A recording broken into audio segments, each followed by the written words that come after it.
Et salut l'aventurier et l'aventurière. Aujourd'hui, petite vidéo spéciale peinture Raptor. On va te donner toutes les astuces et tous nos conseils pour pouvoir appliquer la peinture Raptor sur ton véhicule. Chose que Brice vient de faire sur Oni. Et reste jusqu'à la fin parce qu'on a quelques petites annonces à te faire, bien sympathiques. Allez, c'est parti. D'origine, le Raptor est en fait un revêtement qui était utilisé sur les bennes de pick-up. Mais ça fait déjà plusieurs années qu'on est nombreux à l'utiliser en tant que peinture pour nos véhicules, pour le rendu et la texture que cela procure. Et c'est plus résistant qu'une peinture classique aux griffures et rayures, donc parfait quand tu fais du 4x4. Mais voilà, on va attaquer la peinture Raptor. On va faire que le noir, donc bas de caisse, pare-choc, quelques éléments en noir. On va faire le mélange avec le durcisseur, tout ça. On va vous montrer le coup de pistolet que j'ai, merveilleux. C'est parti. La peinture Raptor, elle est vendue par 4 bidons. En tout, ça fait 4 litres à peu près. Là, c'est que du black, c'est pas du teintable, ça sera pour plus tard. Il y en a qui sont vendus avec le pistolet et sans. Moi, je déconseille le pistolet qui est vendu avec. Ça serait bien d'avoir celui-là qui est réglable. Donc, on va faire le mélange, donc le durcisseur. Ça se présente comme ça avec une bonbonne. On mélange tout dedans. Et puis, voilà. Si toi aussi tu veux peindre ton véhicule au Raptor, il y a quelques petites astuces et infos à savoir avant. Déjà, il y a une préparation et c'est le plus important. C'est ça qui va faire la réussite de ta peinture. Idéalement, pour le lieu, le top, c'est une cabine de peinture. Mais bon, tout le monde n'a pas ça à disposition. Nous, on a fait ça directement à l'entrepôt de Brice. Mais il faut un lieu ventilé, à l'abri de la pluie et éviter le max de poussière, le vent et le soleil direct. Attention aussi à la période. Le Raptor s'applique mieux autour des 20-25 degrés. Donc évitez quand il fait trop froid ou quand il fait trop chaud. Ça va avoir. Hop. Bon, c'est pas droit, mais là, il y a marqué. Bon, là, Brice est en train de préparer la peinture, mais avant, il y a eu une étape très importante qui est la préparation du véhicule. Après avoir choisi le lieu où tu vas peindre, il faut préparer ton véhicule au max. Et c'est ça qui va te prendre le plus de temps, mais qui va te permettre le meilleur résultat possible avec la peinture Raptor. Pour nous, ça a été un ponçage complet au 320 manuel et ensuite le masquage. Tout ce qui n'était pas noir a été soit masqué, soit retiré et mis de côté. Et à l'inverse, tout ce qui était noir et qu'on voulait repeindre au Raptor, on l'a retiré quand on l'a pu, comme le pare-choc avant, pare-choc arrière, les rétros, les poignées de porte. On les a mis de côté pour ensuite les peindre au Raptor. Le plus important, c'est de poncer comme il faut et bien masquer. C'est ça qui fera la différence. Le fameux pistolet. Moi, j'ai tout dégraissé, j'ai tout caché avant parce que c'est quand même long la préparation.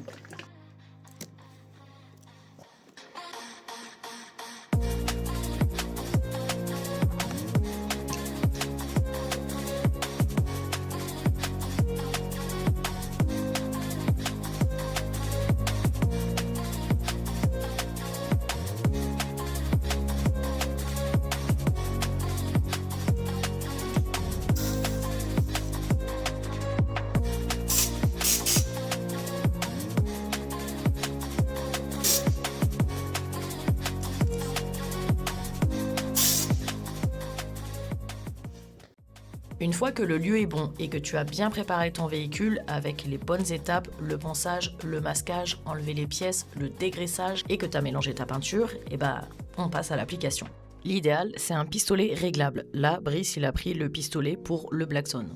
Et surtout, une fois que tu as accroché ta bonbonne, ne passe pas directement à la peinture, mais fais un petit test avant sur un morceau de papier, un tissu. Ça te permet de réajuster en fonction du résultat que tu veux et de la pression dont tu as besoin pour peindre. Pour l'application, on utilise la technique en croix, passage en horizontal, puis vertical, et puis tu recommences. Et tu fais ça sur plusieurs couches pour avoir un résultat qui soit le plus homogène possible avec le moins de traces. Mais t'inquiète, pour les traces, on a aussi une petite astuce à te partager. Oui, je sais, je t'ai dit pas de soleil direct, et là tu vois qu'il y a une partie qui est peinte au soleil, mais je te le rappelle, on est au mois de mai, le soleil n'est pas encore très fort, et puis après on fait aussi en fonction du lieu où on est, et tu verras au niveau du résultat, ça change pas grand chose.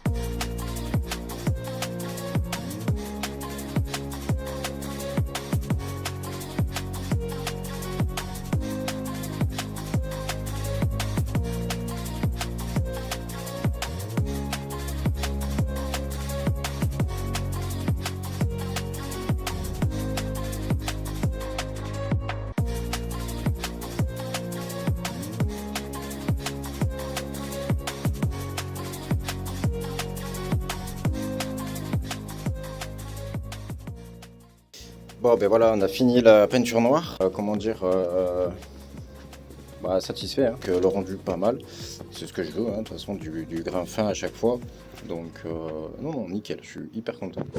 Et maintenant, notre petite astuce pour avoir un bon rendu et éviter les traces, c'est une fois que tu as appliqué ta première couche, que tu as laissé sécher pendant une demi-heure, voire 1 heure, tu repasses une deuxième fois avec le même pistolet, la même buse, mais tu vas simplement vaporiser en étant un peu plus éloigné, environ 80 voire 1 mètre, et ça va permettre de rattraper toutes les petites traces éventuelles que tu as eues lors de ton premier passage.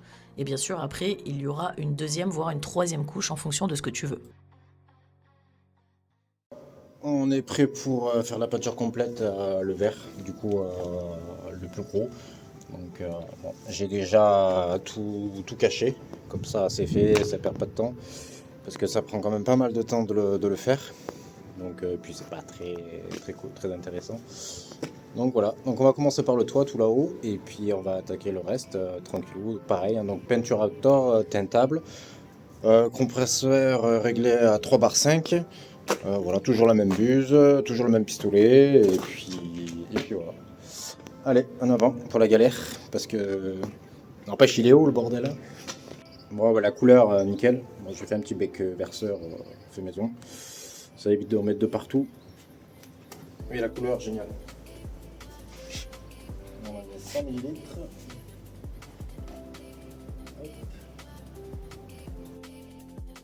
Là, Brice prépare le mélange teintable. C'est exactement le même procédé que pour la partie noire, sauf que là, on passe sur la partie verte. Si tu as un doute au niveau du dosage, il y a tout qui est expliqué sur la notice ou tu peux chercher sur internet. Ça, c'est le truc à bien vérifier avant, mais il n'y a pas besoin d'être un ingénieur non plus. Il prend le mélange, la teinte avec le liner, il mélange les deux ensemble, il rajoute le durcisseur, toujours dans la même bouteille, il mélange bien et ensuite, il n'y a plus qu'à passer à l'application. Allez, c'est parti.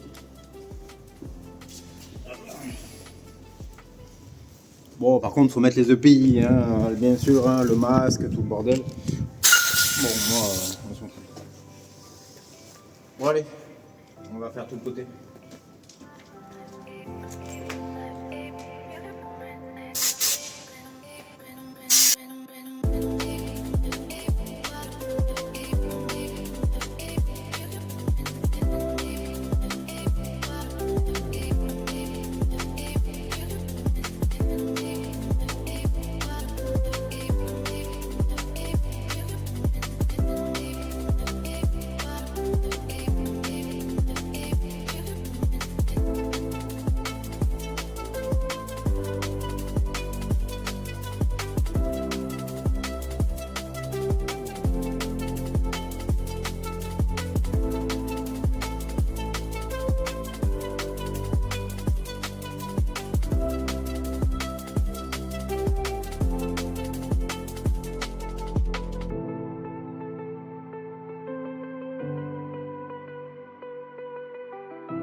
Bon, allez, 1 heure de séchage. Bon, on voit qu'il y a des traces, donc surtout là. Donc on va mettre un petit coup de deuxième couche. Je pense que je vais laisser sécher toute la nuit et demain je remettrai un petit coup. Mais là pour l'instant je vais faire un passage, on va dire un brouillard, pour que ça soit un beau grain. Et demain avec le troisième passage, je pense que ça sera encore un plus beau rendu. Donc là vite fait on va finir le haillon et après un beau petit passage.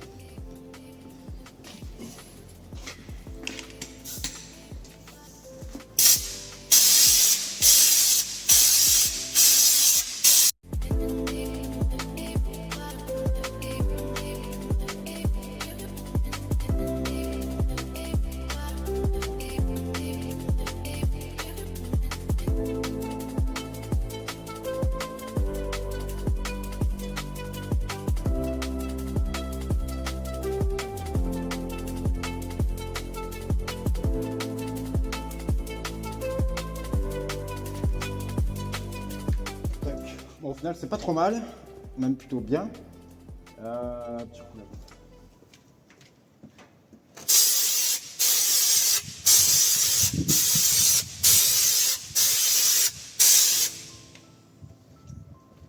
Ouais, pas mal. Donc on va faire les autres côtés, le devant, le haillon, le plafond, bah pas besoin au final. On fait ça, je vais laisser sécher toute la nuit et demain je remettrai un petit coup quand ce sera bien sec et vous verrez, on fera le avant, le après. Voilà, c'est la deuxième couche vite fait, hein. C'est pas trop mal. J'aime bien, bon c'est pas sec, hein. Un beau grain quand même, mais tu vois il est plus gros que le noir par contre. Une seule bombe, ce voile, je fais tout le tour. Je fais tout le tour. Donc ça suffit amplement. J'avais 2 kits de 4 litres, donc j'avais 8 litres. Au final, j'ai utilisé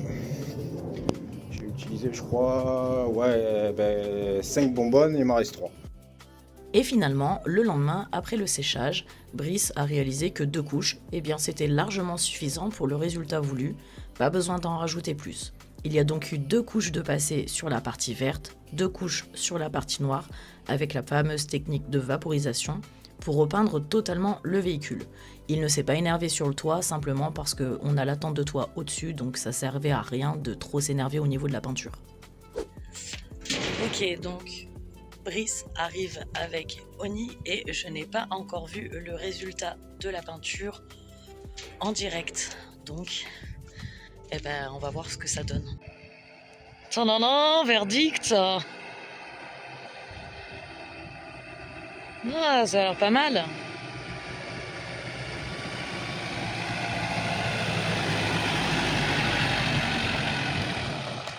Bon, en vrai, comme on a fait exactement la même couleur, c'est pas hyper flagrant non plus, on n'a pas changé de couleur, mais le résultat est pas mal. Le Raptor a l'air plutôt bien fait. Et voilà, la peinture elle est finie. En réalité, dans la vidéo, comme je voulais pas trop le saucer, il était un peu trop fier de lui, je dis rien. Mais réellement, il a fait un super taf et le rendu est extra. Je trouve que la couleur, elle ressort encore mieux. Et le fait d'avoir peint certains éléments en noir, ça lui donne un look encore plus baroudeur. Vraiment, là, Oni, ça commence à être quelque chose. On a gardé la couleur d'origine d'Oni parce que déjà, on trouvait qu'elle était plus originale et que ça change du classique noir ou du gris. Et c'était aussi plus simple pour le repeindre en Raptor. Je te mets quelques petites photos et vidéos pour que tu puisses voir un petit peu la différence, mais c'est vrai que c'est beaucoup plus visible en ayant le véhicule sous les yeux. Le résultat est vraiment superbe, on trouve que ça lui va vraiment bien. Mais attends, la vidéo n'est pas finie, on va te faire un petit test pour voir si c'est vraiment anti-rayures et on a aussi quelques annonces à te faire. Donc attends la fin de la vidéo.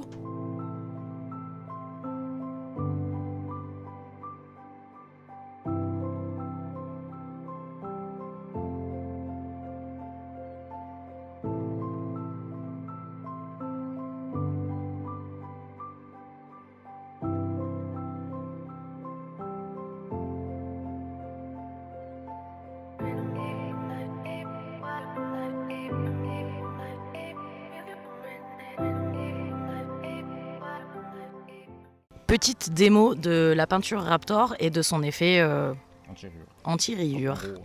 Voilà, petite démo en direct. T'as pas insisté.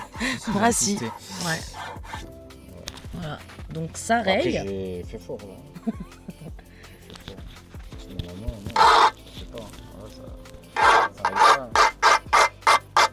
C'est pas magique, c'est juste ça protège un maximum, ça protège plutôt bien comparé à une peinture classique et ça atténue en fait tout ce qui est rayures, griffures, etc. Mais voilà, c'est pas magique non plus, hein. Là, on vient de faire une petite descente, on est passé dans les arbres, etc. On a fait quelques rayures, c'est beaucoup moins visible qu'une peinture classique et c'est le gros avantage avec le Raptor en plus du look qu'on aime beaucoup. Bon, comme tu le constates, en réalité, tout le monde peut peindre son véhicule au Raptor. Le principal, c'est surtout une bonne préparation. C'est ce qui compte le plus pour que tu aies un résultat le plus optimal possible et surtout le plus esthétique. Et voilà, pour la peinture Raptor, on a fini, mais on a quelques infos avant de partir. Déjà, pense à t'abonner si la vidéo t'a plu, parce que dans la prochaine vidéo, on va te présenter, je pense que tu as remarqué, notre nouveau setup spécial bivouac et road trip. On vient d'investir dans une nouvelle tente de toit, un nouveau auvent et une douche nomade. Ouais, on a upgrade au niveau du matos, on s'est un peu lâché avec Oni. On dira plus tard. Voilà, mais on a hâte de te présenter ça, on te fera la présentation complète de tout ça. On te donnera les prix, notre avis, Comme d'hab, ça sera une vidéo sans filtre. Comme là. Si tu veux voir le résultat justement sur Oni, on te donne rendez-vous au POF, le Provence Overland Festival, du 30 au 31 mai. On sera présent avec Oni et aussi avec le nouveau setup. Pour le POF, je te donne toutes les infos directement en barre d'infos. Il faut juste télécharger ton entrée, c'est gratuit. Et comme vous êtes de plus en plus nombreux à suivre nos aventures, pour te remercier en fait, on te prépare une petite FAQ. Donc si tu as la moindre question, n'hésite pas à nous la poser, que ce soit en commentaire ou directement sur Instagram. On attend donc tes questions pour la prochaine FAQ et si tu en as par rapport à la peinture Raptor, n'hésite pas à nous les mettre en commentaire, on y répondra avec grand plaisir. Et je te dis à très vite pour de nouvelles aventures.